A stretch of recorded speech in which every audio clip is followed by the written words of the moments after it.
Monsieur le Président, je m'adresse à vous avec tout le respect dû à votre fonction en tant que représentant des forces déterminées à se lever pour protéger notre patrie, le Congo. Dans notre lettre datant d'il y a 1 an déjà, nous avons exprimé notre constat amer selon lequel, malgré la longue durée du conflit qui nous oppose au Rwanda de Kagame, aucune solution efficace n'a vu le jour. Bien que la solution diplomatique ait été privilégiée, avec l'intervention des troupes étrangères, dont la mission exacte demeure floue à ce jour, cette option a démontré son inefficacité face à de menaces persistantes. Dans cette impasse, nous ressentons avec une urgence indomptable la nécessité de réaffirmer notre position initiale, soulignant que notre analyse était fondée et que la situation actuelle confirme malheureusement nos préoccupations d'alors. Face à la souffrance insoutenable de nos compatriotes, nous ne pouvons plus rester spectateurs. Notre appel initial lancé avec détermination il y a 1 an résonne toujours avec force.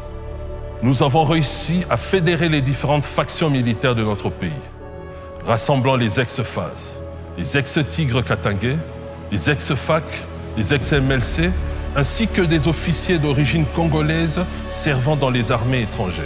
Ensemble, nous constituons une force nationale, une phalange des fils du terroir, la seule capable d'être loyale et inébranlable pour la défense de notre patrie. En tant que militaires, nous sommes prêts à quitter nos zones de confort afin de mener la guerre jusqu'à Kigali si la situation l'exige, emboîtant ainsi le pas à d'autres nations confrontées à des menaces similaires. Il est impératif de souligner que même nos anciens, les vétérans parmi nous, comme les anciens FAS, les anciens gendarmes katangais, doivent être pleinement intégrés. Leur expérience représente un atout inestimable en ces temps critiques. La puissance d'une armée dépend grandement de la présence des cadres chevronnés. Les anciens FAS et les gendarmes katangais parmi nos rangs ont une expérience de guerre inestimable. Certains d'entre eux ont déjà participé à cette guerre et possèdent une connaissance inégalée de la région. Dans l'est du Congo, la souffrance atteint des proportions insoutenables. Les cris de nos compatriotes résonnent comme des lamentations, dans une symphonie de malheur. Les atrocités du Rwanda de Kagame ont transformé nos villages en champs de carnage. La mort et la destruction s'installent comme des hôtes indésirables. Le tableau est sombre, maculé du sang innocent de nos compatriotes. Les massacres et viols déchirent le tissu de notre société. Les femmes, victimes silencieuses, voient leur dignité piétinée. Les enfants grandissent dans l'ombre de la terreur. La terre, jadis fertile, est désormais gorgée du sang de nos compatriotes. Les maisons et champs sont ravagés par les flammes de la haine. L'Est du Congo est devenu un théâtre de désolation, où la mort et la destruction dictent leurs lois. Face à cette tragédie, les paroles sont impuissantes.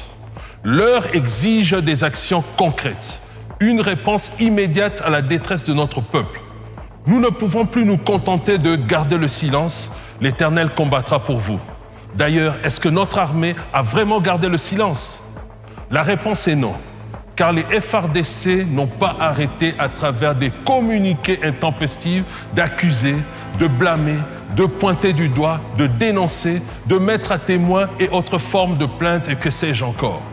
Dans cette nuit noire de désolation, nos concitoyens crient leur douleur. Mais au lieu d'une réponse audacieuse, ce sont des lamentations. Les lamentations de nos propres défenseurs qui retentissent. Les plaintes des FARDC. Leurs plaintes, au lieu d'être un cri de vaillance, révèlent plutôt une litanie de faiblesse et d'inaction. Les communiqués, loin d'être des actes de bravoure, se transforment en notes de plainte, en dénonciations stériles qui masquent la véritable poltronnerie qui règne au sein de nos forces armées. La puissance des mots est utilisée non pour défendre notre peuple, mais pour exprimer une impuissance déconcertante. Les dénonciations au lieu d'être des appels à l'action, deviennent des aveux involontaires de la défaillance de nos défenseurs. Les FARDC, au lieu de se dresser comme des remparts impénétrables, se plaignent des obstacles, accusent sans prendre les mesures décisives qui s'imposent.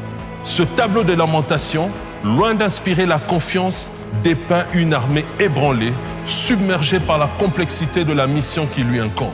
Et pourtant, ces provocations répétées du Rwanda sont précisément l'occasion de démontrer que la parole de Dieu est vraie, en devenant le bras de l'Éternel qui agit sans complète, en devenant ouvrier avec Dieu. La parole de Dieu n'a jamais été un appel à la passivité, mais elle s'adresse à des vaillants. Dieu n'est-il pas lui-même l'Éternel des armées? C'est à nous, en tant que vaillants, de devenir les instruments de sa justice et de sa volonté sur cette terre. Il est temps de rompre avec cette complainte perpétuelle, de transcender les dénonciations stériles et d'affirmer avec fermeté et bravoure la renaissance de notre armée. Les actions concrètes doivent remplacer les mots vides et notre force nationale doit retrouver sa véritable vocation, à savoir protéger, défendre et inspirer confiance. Monsieur le Président, à l'approche des élections, notre patrie est plongée dans le deuil. En cette période cruciale, les défenseurs de la nation doivent transcender les querelles politiques pour unir leurs forces face à l'ennemi commun. La campagne électorale ne saurait occulter l'urgence de la situation. Nos compatriotes de l'Est du Congo ne peuvent plus supporter d'attendre. Personnellement, la mémoire historique me conduit à remettre en question la pertinence des élections dans ce contexte.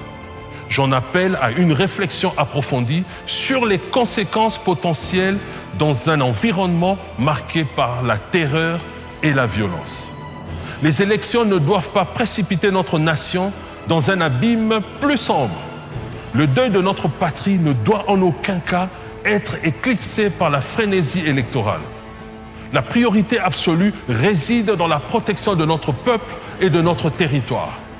Il serait regrettable de ne pas tenir compte de cet adage qui stipule qu'un peuple qui oublie son passé est condamné à le revivre.